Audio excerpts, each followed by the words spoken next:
Thank you. തുടർന്ന് നമ്മളൊരു ഗാനം ശ്രമിക്കാൻ പോവുകയാണ്. ഇന്ന് രാത്രി നമുക്ക് വേണ്ടി ഗാനം ആലപിക്കുന്ന ഡാളസിൽ നിന്നും കഥാദാസൻ കെ ബാബുവാണ്. പലപ്പോഴും ഞാൻ കടന്നു വന്ന് പാടുന്ന പാട്ടുകളൊക്കെ നമുക്ക് വളരെ മനോഹരമായ ഗാനം പാടുവാൻ കർത്താവ് എനിക്ക് കൃപ നൽകിയിട്ടുണ്ട്, കഴിവ് നൽകിയിട്ടുണ്ട്.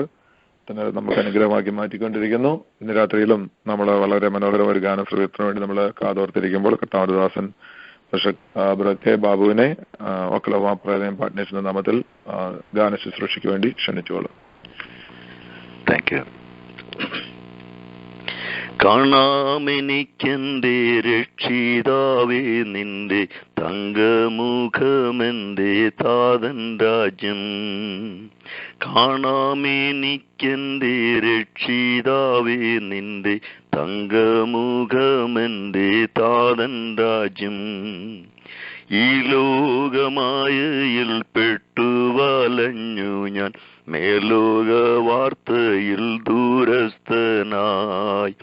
ഈ ലോകമായയിൽ പെട്ടു വലഞ്ഞു ഞാൻ മേലോക വാർത്തയിൽ ദൂരസ്ഥനായി. അല്പായുഷ്കാലം ഈ ലോകത്തിൽ വാസം ഞാൻ പുല്ലോട് തുല്യമായി കാണുന്നിപ്പോൾ. അല്പായുഷ്കാലം ഈ ലോകത്തിൻ വാസം ഞാൻ പുല്ലോട് തുല്യമായി കാണുന്നിപ്പോൾ. എല്ലാ സാമൃഥ്യവും പുല്ലിന്റെ പൂ പോലെ, എല്ലാ പ്രൗഢത്വവും പുല്ലിൻ പൂപോൽ. എല്ലാ സാമൃഥ്യവും പുല്ലിന്റെ പൂ പോലെ, എല്ലാ പ്രൗഢത്വവും പുല്ലിൻ പൂപോൽ. മർത്യന്റെ ദേഹത്തിനെന്തൊരു വൈശിഷ്ട്യം, എന്തിനു ദേഹത്തിൽ ചാഞ്ചാടുന്നു. മർത്യന്റെ ദേഹത്തിനെന്തൊരു വൈശിഷ്ട്യം, എന്തിനു ദേഹത്തിൽ ചാഞ്ചാടുന്നു. വണ്ണം പേരുത്താലും മണ്ണിൻ നീരയിതു, കണ്ണിന്റെ ഭംഗിയും മായമായ. വണ്ണം പേരുത്താലും മണ്ണിൻ നീരയിതു, കണ്ണിന്റെ ഭംഗിയും മായമായ. കൊട്ടാരമായാലും വിട്ടേ മതിയാവൂ, കോട്ടയ്ക്കകത്തേക്കും മൃത്യു ചെല്ലും. കൊട്ടാരം ആയാലും വിട്ടേ മതിയാകൂ, കോട്ടയ്ക്കകത്തേക്കും മൃത്യു ചെല്ലും. 10,000 നില പൊക്കിപ്പണിഞ്ഞാലും അതിനുള്ളിലും മൃത്യു കയറി ചെല്ലും. 10,000 നില പൊക്കിപ്പണിഞ്ഞാലും അതിനുള്ളിലും മൃത്യു കയറി ചെല്ലും. ചെറ്റപ്പുരയതിൽ പാർക്കുന്ന ഭിക്ഷുവും മുറ്റും മരണത്തിനധീനനാം. ചെറ്റപ്പുരയതിൽ പാർക്കുന്ന ഭിക്ഷുവും മുറ്റും മരണത്തിനധീനനാം. രോഗങ്ങൾ ഓരോന്നും പെട്ടെന്നുള്ള ആപത്തും ആർക്കും വരുന്നതീ ക്ഷോണിതലേ. രോഗങ്ങൾ ഓരോന്നും പെട്ടെന്നുള്ള ആപത്തും ആർക്കും വരുന്നതീ ക്ഷോണിതലേ. അയ്യോ അയ്യോ എന്നുള്ള അന്ത്യസ്വരം ഓർക്കിൽ, അയ്യോ എനിക്കൊന്നും വേണ്ടിപ്പാരിൽ. അയ്യോ അയ്യോ എന്നുള്ള അന്ത്യസ്വരം ഓർക്കിൽ, അയ്യോ എനിക്കൊന്നും വേണ്ട പാരിൽ. കർത്താവെനിക്കൊരു വാസസ്ഥലം വിണ്ണിൽ എത്ര കാലം മുൻപേ തീർപ്പാൻ പോയി. കർത്താവെനിക്കൊരു വാസസ്ഥലം വിണ്ണിൽ എത്ര കാലം മുൻപേ തീർപ്പാൻ പോയി. ആ വീട്ടിൽ ചെന്നു ഞാൻ എന്നേക്കും പാർക്കും, ആ വീട്ടിൽ മൃത്യുവിനില്ലോർ വഴി. ആ വീട്ടിൽ ചെന്നു ഞാൻ എന്നേക്കും പാർക്കും, ആ വീട്ടിൽ മൃത്യുവിനില്ലോർ വഴി. 10,000 കോടി ദൂതന്മാർ മധ്യേ ഞാൻ കർത്താവാം യേശുവിൻ കൂടെ വാഴും. 10,000 കോടി ദൂതന്മാർ മധ്യേ ഞാൻ കർത്താവാം യേശുവിൻ കൂടെ വാഴും. കാണാമെനിക്കെന്റെ രക്ഷിതാവേ നിന്റെ തങ്കമുഖമെന്റെ താതൻ രാജ്യം. കാണാമെനിക്കെന്റെ രക്ഷിതാവേ നിന്റെ തങ്കം മുഖമെന്റെ താതൻ രാജ്യം. Thank you. Amen. Praise the Lord. മനുഷ്യൻ എത്ര ഉന്നതി പ്രാപിച്ചാലും എന്തെല്ലാം കെട്ടിപ്പടുത്താലും മനുഷ്യ ജീവിതം ക്ഷണികമാണെന്നും നിശ്ചയിക്കാത്ത നേരത്ത് മരണത്തിന്റെ കരാളഹസ്തങ്ങൾ നമ്മളെ പിടിക്കാൻ സാധ്യതയുണ്ടെന്നും നിത്യതയെക്കുറിച്ചുള്ള ബോധ്യവും നിത്യതയെക്കുറിച്ചുള്ള പ്രത്യാശയുമായി ജീവിക്കുന്ന മനുഷ്യൻ കൊട്ടാരത്തിലായാലും കുടിലായാലും അവനതൊരു വിഷയമല്ലെന്നും നമ്മൾ ആ ഗാനത്തിൽ കൂടെ കേൾക്കുവാൻ തക്കനിടയായി തീർന്നു. മനോഹരമായ ഒരു ജീവിത സന്ദേശം നമുക്ക് ആ ഗാനത്തിലൂടെ നൽകിയ കർത്താവിന്റെ ദാസനോടുള്ള നന്ദി പ്ലേ ലൈൻ പാർട്ട്നേഴ്സിന്റെ നാമത്തിൽ അറിയിക്കുന്നു. കർത്താവ് നൽകിയ താലന്തുകൾ വീണ്ടും ദൈവനാമത്തിന് വേണ്ടി ഉപയോഗിക്കാൻ കർത്താവ് സഹായിക്കട്ടെ. നമുക്ക് ആ പ്രിയ കുടുംബത്തെ ഓർത്ത് തുടർന്നും പ്രാർത്ഥിക്കാം. കർത്താവ് അവരെ എല്ലാവരും സഹായിക്കുമാറാകട്ടെ. Thank you. തുടർന്ന് നമ്മള് ദൈവവചനത്തിന് മുമ്പാകെ ആയിരിക്കാൻ പോവുകയാണ്. ഇന്ന് നിങ്ങളോട് ദൈവവചനം സംസാരിക്കാൻ ഞാൻ തന്നെയാണ് അല്പസമയം ദൈവവചനം ഷെയർ ചെയ്യുന്നത്. എനിക്ക് പ്രസംഗിയിട്ടിട്ടല്ല, എന്നാൽ സാഹചര്യം അങ്ങനെയായി. ഞാൻ പ്രതീക്ഷിച്ചിരുന്ന ഒരു വ്യക്തിയിൽ നിന്ന് എനിക്ക് മറുപടി ലഭിക്കാതെ വന്നു. വീക്കെൻഡ് വളരെ തിരക്കായിരുന്നു. ഇന്ന് പകല് വളരെ ദൂരം ഡ്രൈവ് ചെയ്ത് പോയി ഒരു മീറ്റിംഗ് കണ്ടക്ട് ചെയ്തിട്ട് ഞാൻ പ്രഭാതത്തിൽ പോയിട്ട് വളരെ ഈവനിങ്ങിലാണ് വന്നത്. അപ്പോൾ പിന്നീട് നമുക്ക് കോണ്ടാക്ട് ചെയ്യാനുള്ള സമയമൊന്നും അവകാശമൊന്നും കിട്ടിയില്ല. അപ്പോൾ ഇങ്ങനെ ഒരു ക്രമീകരണം പെട്ടെന്ന് ചെയ്യേണ്ടി വന്നു. നമ്മൾ പെർസിക്യൂഷനോടുള്ള ബന്ധത്തിലാണ് പ്രാർത്ഥിക്കുന്നതെങ്കിലും നമ്മൾ സാധാരണ ഇവിടെ മെസ്സേജൊക്കെ കേൾക്കുന്നെങ്കിലും ഇത് വർഷത്തിന്റെ ആരംഭം, നമ്മൾ 2ാം മാസത്തിന്റെ ആരംഭ സൺഡേയിലേക്ക് വന്നെങ്കിലും അതിന്റെ തുടക്കമായിരിക്കാൽ ഈ സന്ധ്യാവേളയിൽ അതോടുള്ള ബന്ധത്തിൽ ഒരു ചിന്ത നിങ്ങളുമായിട്ട് പങ്കുവെക്കുവാനാണ് ഞാൻ ആഗ്രഹിക്കുന്നത്. അതിനായിട്ട് വളരെ പരിചിതമായ ഒരു വേദഭാഗം ഇവിടെ വായിക്കുന്നു. 65-ാം സങ്കീർത്തനത്തിന്റെ 11-ാമത്തെ വാക്യം, Psalm 65:11. അവിടെ നമ്മൾ ഇങ്ങനെയാണ് വായിക്കുന്നത്: നീ സംവത്സരത്തെ നിന്റെ നന്മ കൊണ്ട് അലങ്കരിക്കുന്നു, നിന്റെ പാതകൾ പുഷ്ടി പൊഴിക്കുന്നു. അപ്പോൾ വർഷത്തെ അനുഗ്രഹിക്കുന്ന ഒരു ദൈവത്തെ നമുക്ക് കാണുവാൻ കാണാൻ കഴിയുന്നു. നമ്മളൊക്കെ ഓരോ വർഷവും പ്ലാൻ ചെയ്യുമ്പോൾ, ഓരോ വർഷത്തിലേക്ക് നമ്മൾ പ്രവേശിക്കുമ്പോൾ നമ്മൾ വളരെ പ്രതീക്ഷകളോടെ, വളരെ പ്ലാനുകളോടെ പദ്ധതികളൊക്കെ തയ്യാറാക്കിയാണ് നമ്മൾ പ്രവേശിക്കാറുള്ളത്. കഴിഞ്ഞ വർഷത്തേക്കാൾ പുതിയ വർഷം നമ്മുടെ ജീവിതത്തിൽ ഏറ്റവും അനുഗ്രഹമായിരിക്കണം എന്നുള്ളത് നമ്മുടെ താല്പര്യമാണ്, നമ്മുടെ ആഗ്രഹമാണ്. അതൊക്കെ നമ്മൾ എല്ലാവരും ആഗ്രഹിക്കുന്നതാണ്. കഴിഞ്ഞ വർഷം നമ്മുടെ ജീവിതത്തിൽ പ്രാർത്ഥിച്ചിട്ട് ലഭിക്കാതെ പോയ നന്മകളൊക്കെ പുതുവർഷത്തിൽ ലഭിക്കണമെന്ന് നമ്മൾ ആഗ്രഹിക്കുന്നു. അതിനകത്ത് യാതൊരു തെറ്റുമില്ല. തീർച്ചയായിട്ടും ആഗ്രഹം നമുക്കുണ്ടായിരിക്കണം. അതാണല്ലോ നമ്മളെ മോട്ടിവേറ്റ് ചെയ്യുന്ന ഘടകം എന്ന് പറയുന്നത്. എന്നാൽ ഇന്ന് രാത്രി വർഷത്തെ നന്മ കൊണ്ട് അലങ്കരിക്കുന്നത് നമ്മുടെ അധ്വാനമോ നമ്മുടെ കഠിനാധ്വാനമോ ഒന്നുമല്ല, നമ്മുടെ പദ്ധതികളും നമ്മുടെ പ്ലാനുകളും ഒന്നുമല്ല. ഇവിടെ ദൈവവചനം പറയുന്നു, അത് ദൈവമാണ്. നീ സംവത്സരത്തെ നിന്റെ നന്മ കൊണ്ട് അലങ്കരിക്കുന്നു എന്നാണ് നമുക്ക് കാണുവാൻ കാണാൻ കഴിയുന്നത്. ഞാൻ ആ ഭാഗത്തേക്ക് കടന്നു വരാം. എന്നാൽ അതിന് മുമ്പായിട്ട് നമുക്കറിയാം, ലോകത്തിൽ ആദ്യത്തെ ജോലി മനുഷ്യനെ ദൈവം ഏൽപ്പിച്ചത് എന്തായിരുന്നു എന്ന് ചോദിച്ചാൽ അത് കൃഷി ചെയ്യാൻ വേണ്ടിയുള്ള ജോലിയായിരുന്നു ഏൽപ്പിച്ചത്. ഉൽപ്പത്തി പുസ്തകം 2-ാം അധ്യായത്തിന്റെ 15-ാമത്തെ വാക്യത്തിൽ യഹോവയായ ദൈവം മനുഷ്യനെ കൂട്ടിക്കൊണ്ടുപോയി ഏദൻ തോട്ടത്തിൽ വേല ചെയ്യുവാനും അതിനെ കാപ്പാനും അവിടെ ആക്കി എന്ന് എഴുതിയിരിക്കുന്നു.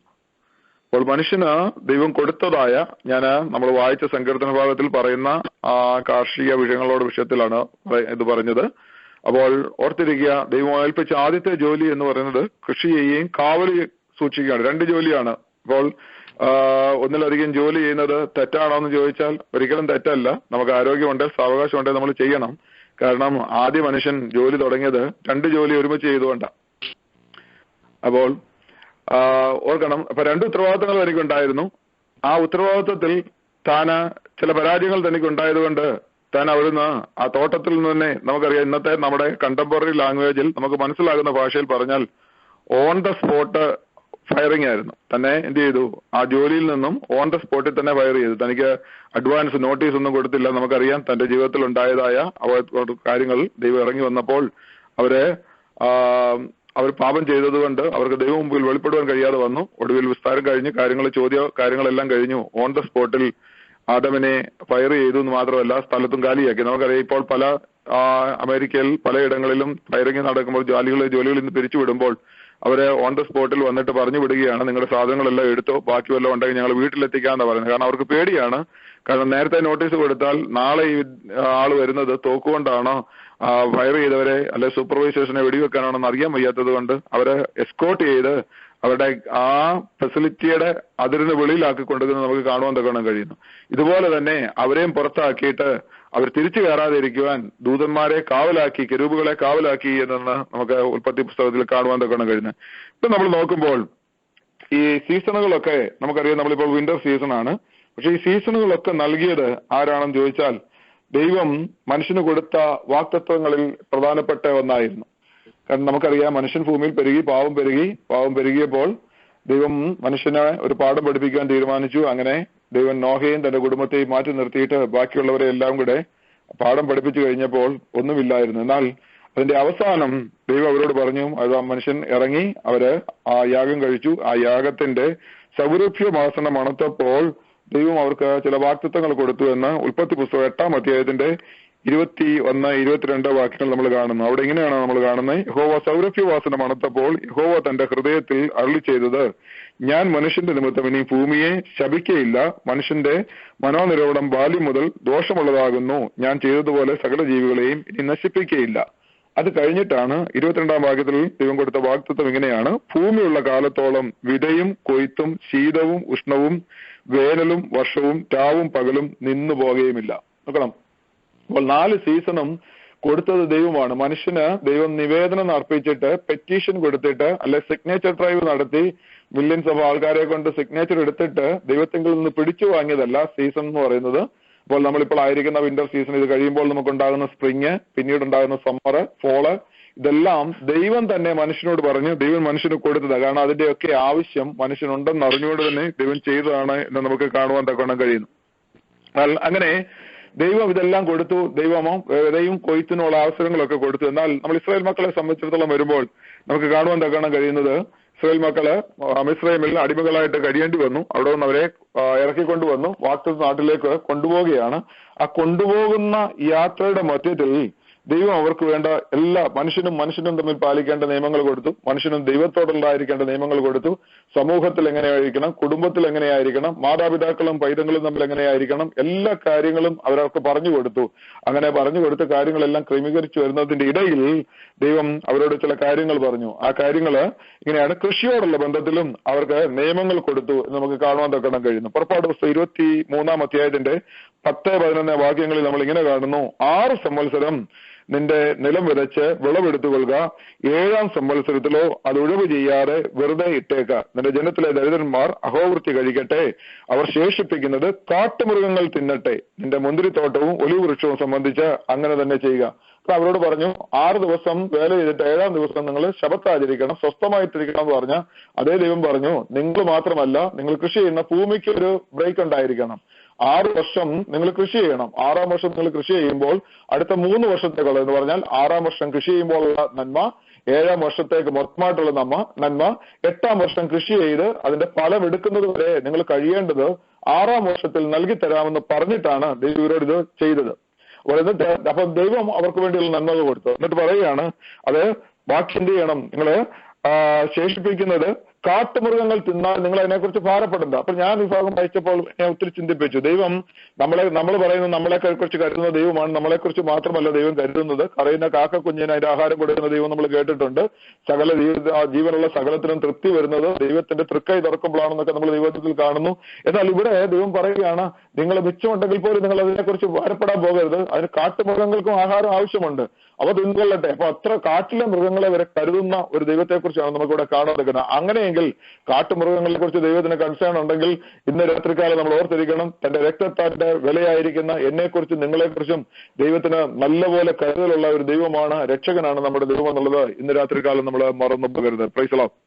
അപ്പോൾ അവൻ നമുക്ക് വേണ്ടി കരുതുന്നു. അപ്പോൾ ദൈവം നമുക്ക് നന്മകൾ തരും, നന്മകൾ കൊണ്ട് അലങ്കരിക്കാമെന്ന് പറഞ്ഞിട്ടുണ്ട്. പക്ഷെ ദൈവിക നിയമങ്ങൾക്കുള്ളിൽ നിന്നെങ്കിൽ മാത്രമേ ഈ നന്മകൾ നമുക്ക് അനുഭവിക്കാൻ കഴിയത്തുള്ളൂ എന്നുള്ളതോടെ നമ്മൾ മറന്നു പോകരുത്. അപ്പോൾ ഇങ്ങനെ ദൈവം നന്മകൾ കൊടുത്തു, അവരോട് പറഞ്ഞു, നിയമങ്ങൾ കൊടുത്തു. എന്നാൽ ഈ നിയമങ്ങൾ പാലിക്കുവാൻ അവർക്ക് കഴിയാതെ പോയി എന്ന് നമുക്ക് കാണുവാൻ കാണാൻ കഴിയുന്നു. കാരണം അവരോട് വീണ്ടും കാര്യങ്ങളൊക്കെ പറഞ്ഞു. കാരണം എന്നിട്ട് അവരുടെ യെരമ്യാ പ്രവചനം 25-ാം അധ്യായത്തിന്റെ 11-12 വാക്യങ്ങൾ അവർ വരുമ്പോൾ അവിടെ പ്രവചനത്തിലൂടെ താൻ പറയുകയാണ്, നിങ്ങൾ കാരണം ഈ മിടുക്കന്മാർ എന്ത് ചെയ്ത്, എന്റെ ഭാഷ ഞാനങ്ങ് പറയുകയാണ്, ഈ മിടുക്കന്മാർ കുറച്ച് കഴിഞ്ഞപ്പോൾ പറഞ്ഞു, വാക്നാട്ടിൽ ചെന്നു. ആദ്യത്തെ ചില നാളുകളൊക്കെ അവർ ഇട്ടു. അപ്പോൾ ഒരു വിദ്വാന് തോന്നി, നമ്മൾ ഈ വർഷം എന്തിനാ ഭൂമി ഇങ്ങനെ നല്ല സാധനങ്ങൾക്ക് നല്ല വിലയുള്ള സമയം, കാർഷിക വിളകൾക്ക് നല്ല വിലയുള്ള സമയമാണ്, നല്ല ഡിമാൻഡുള്ള സമയമാണ്. അപ്പോൾ എന്തിനൊരു വർഷം വെറുതെ ഇട്ട് എന്തും വേണ്ടും പണമാണ് നമ്മൾ വെറുതെ ഇല്ലാതാക്കി കളയുന്നത്. കർത്താവ് അങ്ങനെയൊക്കെ പറഞ്ഞിരിക്കുക, അത് സാരമില്ല, നമുക്ക് കൃഷി ചെയ്യാം, കൃഷി ചെയ്ത് അത്രയും പണം കൊണ്ട് നമ്മുടെ അക്കൗണ്ടിൽ വരുന്നതല്ലേ, നമുക്ക് നല്ലതല്ലേ, സുഖകരമായിട്ട് കഴിയത്തില്ലേ എന്ന് ചോദിച്ചുകൊണ്ട് ഇവര് മിടുക്കരാണെന്ന് കരുതിക്കൊണ്ട് അവർ കാര്യങ്ങൾ മുന്നോട്ട് കൊണ്ടുപോയപ്പോൾ യിരെമ്യാ പ്രവാചകനിലൂടെ കർത്താവ് അവരോട് ശക്തമായ ഭാഷയിൽ സംസാരിക്കാൻ തക്കണ ഇടയായി തീർന്നു. നിങ്ങൾ അടിമകളായിട്ട് പോകേണ്ടി വരുന്നിടത്ത് കൊണ്ട് നിങ്ങൾ അത് കാര്യങ്ങൾ സൂക്ഷിക്കണം എന്ന് തന്നെ പറയുവാൻ തക്കണ ഇടയായി തീർന്നു. യിരെമ്യാ പ്രവചനം 25-ാം അധ്യായത്തിന്റെ 11-ാമത്തെ വാക്യത്തിൽ നമുക്കത് കാണുവാൻ തക്കണം കഴിയുന്നു. 10-11 വാക്യങ്ങളിൽ നമ്മള് കാര്യങ്ങൾ ഇവിടെ 11-12 വാക്യങ്ങളിലാണ് നമ്മളിത് അതിനെക്കുറിച്ച് കാണുന്നത്. ഈ ദേശമൊക്കെ ശൂന്യവും സ്തംഭനഹേതുവുമാകും. ഈ ജാതികൾ ബാബേൽ രാജാവിനെ 70 സംവത്സരം സേവിക്കുവാന് യഹോവയുടെ അരുളപ്പാട്. അതുകൊണ്ട് പറയുന്നു, 70 വർഷം തികയുമ്പോൾ ഞാൻ ബാബേൽ രാജാവിനെയും ആ ജാതിയെയും കൽദയരുടെ ദേശത്തെയും അവിടെ അകൃത്യ നിമിത്തം സന്ദർശിച്ച് അതിനെ ശാശ്വത ശൂന്യമാക്കും. അപ്പോൾ നമുക്ക് കർത്താവ് പറഞ്ഞു, നിങ്ങളെ ഞാൻ പറിച്ചു മാറ്റുകയാണ്. നിങ്ങളെ പറിച്ചു മാറ്റാൻ വേണ്ടി ഞാൻ ഒരു കൂട്ടരെ ഉപയോഗിക്കുന്നു. എന്നാൽ അതിന്റെ പീരീഡ് കഴിയുമ്പോൾ, അതിന്റെ കാലാവധി കഴിയുമ്പോൾ അവരെ ഞാൻ നശിപ്പിക്കും. അപ്പോൾ കാര്യങ്ങളെല്ലാം വളരെ അടുക്കിനായിട്ടാണ് ദൈവം ചെയ്യുന്നത് എന്ന് നമുക്ക് കാണാൻ കഴിയുന്നു. എന്നാൽ നമുക്ക് കാണുവാൻ കഴിയുന്ന കാര്യം, ഇവിടെ കർത്താവ് ഇത് പറഞ്ഞു, വാണിംഗ് കൊടുത്തെങ്കിലും അവർക്ക് കേൾക്കുവാൻ മനസ്സില്ലായിരുന്നു എന്ന് നമുക്ക് കാണുവാൻ തക്കണം കഴിയുന്നു. 2 ദിനവൃത്താന്തത്തിന്റെ പുസ്തകം 36-ാം അധ്യായത്തിന്റെ 21-ാം വാക്യത്തിലേക്ക് നമുക്ക് വരുമ്പോൾ അവിടെ നമുക്ക് വ്യക്തമായിട്ട് കാണുവാൻ തക്കണം കഴിയുന്നു, ദൈവം എന്തു പറഞ്ഞോ ദൈവം അത് ചെയ്യുന്ന ദൈവമാണ് എന്നുള്ളത് നമുക്ക് കാണുവാൻ തക്കണം കഴിയുന്നു. അവിടെ ഇങ്ങനെയാണ് നമ്മൾ വായിക്കുന്നത്, യിരെമ്യാ മുഖാന്തരം ഉണ്ടായ യഹോവയുടെ വചനം നിവൃത്തിയാകേണ്ടതിന് ദേശം അതിന്റെ ശബത്തുകളെ അനുഭവിച്ചു കഴിയുവോളം തന്നെ 70 സംവത്സരം തികയോളം അത് ശൂന്യമായി കിടന്ന കാലത്തൊക്കെയും ശബത്ത് അനുഭവിച്ചു. അപ്പോൾ 490 വർഷങ്ങൾ മുന്നോട്ട് പോയി. 490 വർഷമാകുന്നത് വരെ ദൈവം എന്ത് ചെയ്തു? ദൈവം അനങ്ങാതെ എന്നിട്ട് ഇവർക്ക് അവസരങ്ങൾ കൊടുത്തു. പലപ്പോഴും നമ്മുടെ ജീവിതത്തിൽ ദൈവം അവസരങ്ങളെ തരുമ്പോൾ അത് ദൈവത്തിന്റെ ദീർഘക്ഷമയെ പരീക്ഷിക്കുന്നവരായി നാം തീർന്നിട്ട് അതിന്റെ അഡ്വാൻറ്റേജ് എടുക്കുവാൻ മനുഷ്യർ ബന്ധപ്പെടുന്നത് നമ്മൾ കാണാറുണ്ട്. എന്നാൽ ദൈവം ദീർഘക്ഷമയോടെ കാത്തിരിക്കുന്നത് കൊണ്ട് ദൈവം അത് അറിയുന്നില്ലെന്നോ ദൈവം അത് കണക്കിടുകയില്ലോ എന്നുള്ള അതിന്റെ അർത്ഥം. ദൈവം നമുക്ക് മാനസാന്തരം തരുവാൻ വേണ്ടി കൃപയോടുകൂടി നമുക്ക് അവസരങ്ങളെ തരുന്നു. അത് മനസ്സിലാക്കി നമ്മൾ തിരിഞ്ഞാൽ അത് നമ്മുടെ ജീവിതത്തിൽ അനുഗ്രഹമായി തീരും, ഇല്ലെങ്കിൽ നമ്മുടെ ജീവിതത്തിൽ അത് നാഷ്ടമായി തീരും, അല്ലെങ്കിൽ നാശകരമായി തീരും എന്നുള്ളത് ഇന്ന് രാത്രികാലം നമ്മൾ മറന്നു പോകരുത്. ഇവിടെ നമുക്ക് കാണുവാൻ കഴിയുന്നത്, ഇവര് ഈ 490 വർഷം കഴിയുന്നവർ ദൈവം നിന്നു. എന്നാൽ അതിനനുസരിച്ച് 7 വർഷം 6 വർഷം കഴിഞ്ഞുള്ള 7 വർഷത്തിന് 1 വർഷം വെച്ച് ഈ 70 വർഷം അവരെ ദൈവം എന്ത് ചെയ്തു? അവരുടെ നാട്ടിൽ നിന്നും അവിടെ ഭൂമിയിൽ നിന്നും പറിച്ചു മാറ്റി അടിമകളാക്കി അന്യദേശത്ത് കൊണ്ടുപോയിട്ട് ഇവിടെ കൃഷി ചെയ്യുവാൻ ആളില്ലാത്ത പരുവമാക്കി ഈ മണ്ണിനെ ശാപത്ത് അനുഭവിക്കാത്തക്കോണം ദൈവം ആക്കി തീർത്തു. അപ്പോൾ ദൈവം ഒരു കാര്യം തീരുമാനിച്ചാൽ ദൈവം അത് ചെയ്യുന്ന ദൈവമാണ്. ദൈവം അതിന് എല്ലാ മീൻസും ഉണ്ട്, എല്ലാ കഴിവുകളും ഉണ്ട്. ദൈവം സർവശക്തനായ ദൈവമായിരിക്കാൽ ദൈവം നമ്മളെ ശത്രുക്കളിൽ നിന്ന് പ്രൊട്ടക്ട് ചെയ്യുന്ന പോലെ തന്നെ ദൈവം അരുളി ചെയ്യുന്ന കാര്യങ്ങൾ അത് നടപ്പിൽ വരുത്തുവാൻ കഴിയുന്ന ഒരു ദൈവം കൂടെയാണ് നമ്മുടെ ദൈവം എന്നുള്ളത് ഇന്ന് രാത്രികാലം നമ്മൾ മറന്നു പോകരുത്. അപ്പൊ ദൈവം അത് ചെയ്തു എന്ന് നമുക്ക് കാണുവാൻ തക്കണം കഴിയുന്നു. അപ്പോൾ ദൈവം പറഞ്ഞത് ഇപ്പോൾ നന്മകളൊക്കെ നമുക്ക് ഇഷ്ടമാണ്, പക്ഷെങ്കിൽ ദൈവം പറയുന്ന കാര്യങ്ങൾ അംഗീകരിക്കുവാൻ ബുദ്ധിമുട്ടുണ്ടെങ്കിൽ ആ നന്മയുടെ അനുഭവത്തിൽ നമുക്ക് അതിൻ്റെതായ കുറവുണ്ടാകും, അല്ലെങ്കിൽ ക്ഷീണമുണ്ടാകും എന്നുള്ളത് നമ്മൾ മറന്നു പോകരുത്. അപ്പോൾ ഓർത്തിരിക്കുക, അത് ഞാൻ ആ ഭാഗം അതുകൊണ്ട് തൽക്കാലം നമ്മുടെ മുമ്പിൽ സമയമില്ലാത്തത് ഞാൻ അങ്ങ് വിടുകയാണ്. അപ്പോൾ ഇവിടെ ദൈവം നമ്മളോട് കാര്യങ്ങൾ പറഞ്ഞു. ദൈവം പറഞ്ഞു, വർഷത്തെ നന്മ കൊണ്ട് അലങ്കരിക്കാൻ ദൈവത്തിന് താല്പര്യമുണ്ട്, കാർഷിക വിളകളെ തരുവാൻ താല്പര്യമുണ്ട്. ഇതൊക്കെ ശരിയായിരിക്കുമ്പോൾ തന്നെ ദൈവം എന്താ ചെയ്തത്? ദൈവം അവരോട് പറഞ്ഞു, നിങ്ങളുടെ നിയമങ്ങളൊക്കെ അനുസരിക്കണം. എന്നാൽ ഇവർക്ക് അതിന് കഴിയാതെ പോയി. എന്നാൽ നമ്മൾ വായിച്ച ആ വാക്യത്തിലേക്ക് ഞാൻ മടങ്ങി വരികയാണ്, 65-ാം സങ്കീർത്തനത്തിലേക്ക്. അവിടെ നമുക്ക് കാണുവാൻ തക്കണം കഴിയുന്നത്, ദൈവം ഈ നന്മയെ കൊണ്ട് അലങ്കരിക്കാൻ വേണ്ടി, ഈ വർഷത്തെ നന്മ കൊണ്ട് അലങ്കരിക്കാൻ വേണ്ടി, അല്ലെങ്കിൽ ദൈവത്തിന്റെ പ്രവൃത്തി ചെയ്യുന്നതിന് വേണ്ടി എന്താണ് ദൈവം ചെയ്യുന്നത് എന്ന് നമുക്ക് ഒന്ന് നോക്കാം. അതിന്റെ 7-ാം വാക്യത്തിൽ നമ്മൾ ഇങ്ങനെ കാണുന്നു, 6-ാം വാക്യത്തിൽ നമ്മൾ ഇങ്ങനെ കാണുന്നു, അവൻ ബലമരയ്ക്ക് കെട്ടിക്കൊണ്ട് തന്റെ ശക്തിയാൽ പർവ്വതങ്ങളെ ഉറപ്പിക്കുന്നു. അപ്പോൾ ഓർത്തു നിൽക്കുക, ഉറച്ചതായ ഷെയ്ക്കിംഗ് ആയിട്ടൊരു, അപ്പോൾ ഇപ്പോഴത്തെ സാഹചര്യത്തിൽ അത് ഷെയ്ക്ക് ചെയ്തിരിക്കുന്ന ഒരവസ്ഥയാണെങ്കിൽ അത് ഷെയ്ക്ക് ചെയ്യാതെ അതിനെ ദൈവം എന്ത് ചെയ്യുന്നു, ഉറപ്പിക്കുന്നു എന്ന് നമുക്ക് കാണാൻ കഴിയുന്നു. നമ്മുടെ ജീവിതത്തിലേക്ക് അതിനെ മാറ്റിയാൽ നമുക്ക് കാണാം, ഇന്ന് രാത്രികാലം നമ്മുടെ ജീവിതം ഒരു ഇളകിപ്പോകുന്ന ഒരവസ്ഥയിലാണെങ്കിൽ, ഇളക്കം തട്ടിയിരിക്കുന്ന ഒരവസ്ഥയാണെങ്കിൽ, നമ്മൾ അഭിമുഖീകരിക്കുന്ന നമ്മുടെ ജീവിത സാഹചര്യങ്ങൾ നമ്മളെ ആ ഒരു അവസ്ഥയിലാക്കിയിരിക്കുന്നത് ഷെയ്ക്കിംഗ് മൊമെന്റിലാണ് നമ്മളായിരിക്കുന്നെങ്കിൽ, അല്ലെങ്കിൽ ആ ഒരു കണ്ടീഷനിലാണ് നമ്മളായിരിക്കുന്നത്, എന്ത് ചെയ്യണം അറിയത്തില്ല, എങ്ങോട്ടാണ് നമ്മൾ വീഴുന്നതെന്ന് അറിയത്തില്ല, അങ്ങനെ ഒരു ഇളക്കം തട്ടിയിരിക്കുന്ന ഒരവസ്ഥയാണെങ്കിൽ, ഇന്ന് രാത്രികാലം ദൈവം നമ്മുടെ ജീവിതത്തിൽ നന്മകൾ തരുവാൻ തുടങ്ങുമ്പോൾ അതിന്റെ അടിസ്ഥാനങ്ങളത്തെ ശരിയാക്കിക്കൊണ്ട് തന്നെയാണ് ദൈവം അടുക്കിനടുക്കിന് ഓരോ കാര്യങ്ങൾ ചെയ്യുന്നത്. ആദ്യമായിട്ട് ദൈവം എന്ത് ചെയ്യുന്നു, ആ ഭൂമിയെ അതിനെ ഉറപ്പിക്കുന്നു എന്ന് നമുക്ക് കാണുവാൻ തക്കണം കഴിയുന്നു. എങ്ങനെ? തന്റെ ശക്തിയാൽ അതിനെ ഉറപ്പിക്കുന്നത് നമുക്ക് കാണുവാൻ തക്കണം കഴിയുന്നു. അപ്പോൾ ഇളക്കമെന്ന് പറയുന്നത് അവിടെ പറയുന്നത് പർവ്വതങ്ങളെ ഉറപ്പിക്കുന്നു. അപ്പോൾ പർവ്വതം പോലും ഇളകത്തക്കവണ്ണം, പർവ്വതങ്ങളെ പോലും ഇളക്കത്തക്കവണ്ണമുള്ള ശക്തമായ അനുഭവമാണ് അവിടെ ഉണ്ടായിരിക്കുന്നത്, ഷെയ്ക്കിംഗ് ആണ് അവിടെ ഉണ്ടായിരിക്കുന്നത്. അപ്പോൾ അതുപോലെയുള്ള ജീവിതത്തിൽ നമുക്ക് പിടിച്ചു നിൽക്കുവാൻ കഴിയുമോ എന്ന് തോന്നുന്ന, നമ്മൾ വീണുമോ എന്ന് തോന്നുന്ന, നമുക്ക് ഇനി ഒരു ദിവസം പോലും കഴിയത്തില്ല എന്ന് തോന്നുന്ന ജീവിത സാഹചര്യങ്ങളുടെ നടുവിലൂടെ നമ്മൾ കടന്നു പോകുമ്പോൾ അത് നമുക്കൊന്നും ചെയ്യുവാൻ കഴിയാത്തൊരവസ്ഥയിൽ നമുക്ക് വേണ്ടി ആ ദൈവം നന്മകൾ ചെയ്യുവാൻ തന്റെ പ്രവൃത്തി കരം ചലിച്ചു തുടങ്ങുന്നതിന് മുമ്പായിട്ട് തന്നെ അതിന്റെ ഫൗണ്ടേഷൻ തൊട്ട് ഉറപ്പിച്ച് അതിന്റെ ആ കാര്യങ്ങൾ ചെയ്യുന്ന ദൈവമാണ് എന്ന് നമുക്ക് കാണുവാൻ തക്കണം കഴിയുന്നു. അത് ഒന്ന്, അവന് എന്ത് ചെയ്യുന്നു, അതിനെ ഉറപ്പിക്കുന്നു. അപ്പൊ ഇളക്കിയിരിക്കുന്ന അവസ്ഥയ്ക്ക് അവന് ഒരു ഉറപ്പ് ഉണ്ടാക്കുന്നു ആദ്യമായിട്ട്. രണ്ടാമത് അവൻ ചെയ്യുന്നത്, അവൻ സമുദ്രങ്ങളുടെ മുഴക്കവും തിരമാലകളുടെ കോപവും ജാതികളുടെ കലവും ശമിപ്പിക്കുന്നത് നമുക്ക് കാണുവാൻ തക്കണം കഴിയുന്നു. അപ്പോൾ ദൈവം അതിനെ നിശ്ചലമാക്കുന്നു. അപ്പോൾ സമുദ്രങ്ങളുടെ മുഴക്കം, തിരമാലകളുടെ കോപം, ജാതികളുടെ കലഹം എന്നൊക്കെ പറഞ്ഞതെല്ലാം ശബ്ദമയാനമായ അന്തരീക്ഷമാണ് നമുക്ക് കാണിക്കാൻ കഴിയുന്നത്. അപ്പൊ നമ്മുടെ ചുറ്റുപാടും അതിഭയങ്കരമായ ശബ്ദ കോലാഹലങ്ങളാണ്. സമുദ്രത്തിന്റെ ശബ്ദം ഒരു വശത്ത്, തിരയുടെ ശബ്ദം വേറൊരു വശത്ത്, ജാതികളുടെ കലഹത്തിന്റെ ശബ്ദം ഒരു വശത്ത്. നമുക്കറിയാം, നമ്മളായിരിക്കുന്ന അന്തരീക്ഷം എന്ന് പറയുന്നത് ഇപ്പോൾ, പ്രത്യേകിച്ച് നമ്മളിപ്പോൾ ആയിരിക്കുന്ന ഈ പീരീഡിൽ നമുക്ക് ചുറ്റുപാടുകൾ നടക്കുന്നത് എല്ലാ ദിവസവും വളരെ ശബ്ദമയാനമായ ഒരു അന്തരീക്ഷത്തിലാണ് നമ്മൾ ആയിരിക്കുന്നത്. നമുക്ക് കാണാൻ തക്കണം കഴിയുന്നത്. നമ്മൾ പ്രൊട്ടസ്റ്റിനെ കുറിച്ച് കാണുന്നു, മറ്റു കാര്യങ്ങളെ കുറിച്ച് കാണുന്നു, മീഡിയ മുഴുവൻ നിറഞ്ഞു നിൽക്കുന്നത് സംഭവങ്ങളാണ്. അപ്പൊ ഇതെല്ലാം കൂടി നമ്മളെ അങ്ങോട്ട് ഒരു കൺഫ്യൂസ്ഡ് ആക്കുന്ന ഒരവസ്ഥ അല്ലേ. അപ്പോൾ ഒന്ന്, ഫിസിക്കലായിട്ട് അവൻ നമ്മളെ ഉറപ്പിക്കുന്നു. രണ്ടാമത് നമുക്കൊരു മെന്റൽ സ്റ്റെബിലിറ്റി നൽകുന്നു എന്ന് നമുക്ക് കാണുവാൻ തക്കണം കഴിയുന്നു. ഒരു മെന്റൽ പീസ് നൽകുന്നു എന്ന് നമുക്ക് കാണുവാൻ തക്കണം കഴിയുന്നു. അപ്പോൾ ഇതിനെയെല്ലാം എന്ത് ചെയ്യുന്നു, ഈ ശബ്ദ കോലാഹലങ്ങളെല്ലാം, ശബ്ദമയാനമായ അന്തരീക്ഷത്തെ അവൻ ശമിപ്പിക്കുന്നു. നമുക്കറിയാം, നമ്മുടെ കാതുകളിലേക്ക് ഈ പല ശബ്ദങ്ങൾ ഒന്നിച്ചു വന്നാൽ നമുക്ക് ഏതിനോടാണ് പ്രതികരിക്കേണ്ടതെന്ന് അറിയത്തില്ല, എങ്ങനെ പ്രതികരിക്കേണ്ടെന്ന് അറിയത്തില്ല. അപ്പോൾ നമ്മൾ ആകെ കൺഫ്യൂസ് ആകുന്ന ഒരു സ്റ്റേജിലേക്ക് മാറുകയാണ്. അപ്പോൾ ഈ കൺഫ്യൂഷൻ എല്ലാം മാറ്റി നമുക്ക് അതിനെ നിശ്ചലമാക്കുമ്പോൾ അവൻ നമുക്ക് എന്ത് ചെയ്യുന്നു, നമ്മുടെ മനസ്സിന് സമാധാനം നൽകുന്ന ദൈവമാണ് അത് ചെയ്യുന്നു എന്ന് നമുക്ക് കാണുവാൻ തക്കണം കഴിയുന്നു.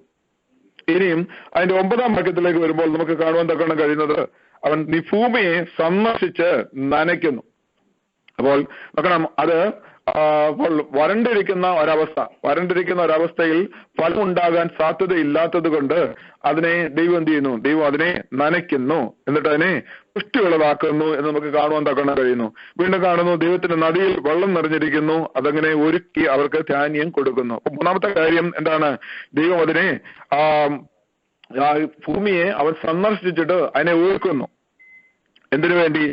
തന്റെ പ്രിയപ്പെട്ടവർക്ക്, നന്മ കൊണ്ട് അലങ്കരിക്കേണ്ടവർക്ക് വേണ്ടി, കാര്യങ്ങൾ കൊടുക്കേണ്ടതിന് വേണ്ടി ആ ഭൂമിയെ പുഷ്ടിയുള്ളതാക്കി മാറ്റുന്നു, അല്ലെങ്കിൽ പ്രയോജനമുള്ളതാക്കി മാറ്റുന്നു എന്ന് നമുക്ക് കാണുന്നു. നിഷ്പ്രയോജനമായ അവസ്ഥയെ അവൻ പ്രയോജനമുള്ള ഒരു അവസ്ഥയിലേക്ക് മാറ്റുന്നു. അപ്പോൾ അവൻ എന്ത് ചെയ്യുന്നു? ഒന്ന്, അതിനെ ഉറപ്പിക്കുന്നു. രണ്ട്, ശബ്ദമായ അന്തരീക്ഷത്തെ ശാന്തമാക്കുന്നു.